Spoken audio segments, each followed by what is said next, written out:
ራሄል በነጽናት ላይ እና በአባቷ ላይ በጽናት ላይ እያደረገች ያለችው ነገር እጅግ በጣም ልብ የሚሰብር ነው። ራሄል ይሄን ነገር ማድረጓን ባቢ ወይንም ደግሞ እሱ እንግዲህ ይሄንን ነገር ማወቅ አልቻለም።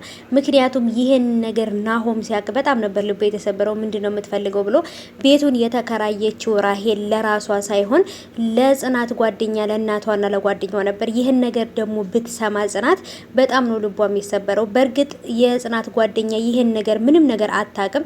ራሄል ናት ይሄን ነገር እያደረገች ያለችው። ራሄልን እንግዲህ መስሪያ ቤት ገብታም አናግራታለች። አቶ ተስፋዬንም ደግሞ አናግራዋለች።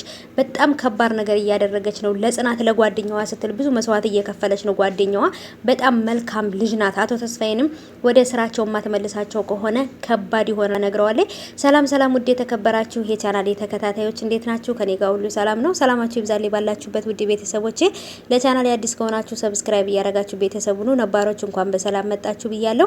ዛሬ እንግዲህ እጅግ በጣም በሚያሳዝን ሁኔታ የጽናት ድራማ ተለቋል። ትናንትና ምንድነው የተፈጠረው? እንግዲህ ጽናትንና አባቷን ከቤት ለማስወጣት ራሄል እያደረገችው ነገር ከባድ ነው በጣም።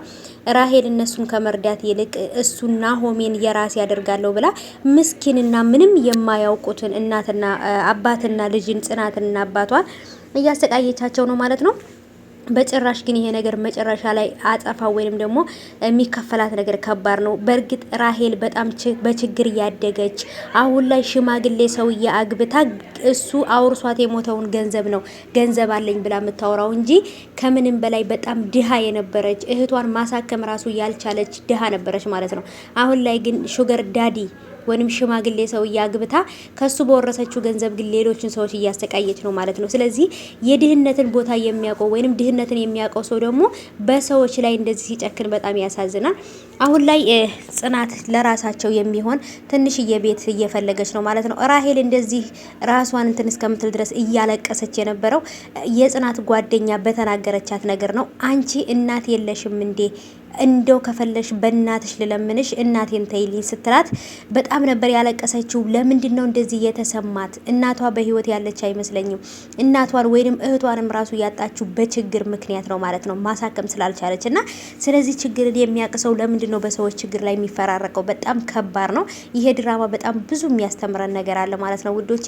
ራሄል ደግሞ እየሰራችውን ታጽዳለች ብዬ አስባለሁ። በጭራሽ በዚህ ሁኔታ ናሆሜን ባቢን የሷ ማድረግ አትችልም። ባቢ በጣም አቋም ያለው ለጽናት ፍቅር ያለው ለጽናት ሲል ያባቱን እንኳን ስራ አልሰራም ብሎ አባቱን እንኳን ንቆ የሄደ ነው ማለት ነው። እንኳን ለሷ ለራሄል በጭራሽ አይመለስም ማለት ነው። ቤቱን ተከራይቻለሁ ነገ ለቃችሁ እንድትወጡ ስትላት በጣም ነበር የተናደደችው ጽናት። ምክንያቱም ከምንም በላይ ክፉ ብትሆንም ይህን ታረጋለች ብላ አልጠበቀችም ነበረ። ናሆምም የቤት አከራይዋን አናግሯታል ማለት ነው። እሷም ደግሞ ጠቀም ያለ ገንዘብ ስለሆነ እሷ የከፈለቻት እነሱን አስወጥታ ሌላ አከራይ ነው ማስገባት የፈለገችው ማለት ነው። ብቻ በጣም ከባድ ነው ከምላችሁ በላይ አሁን ላይ ነጽናት ያሉበት ሁኔታ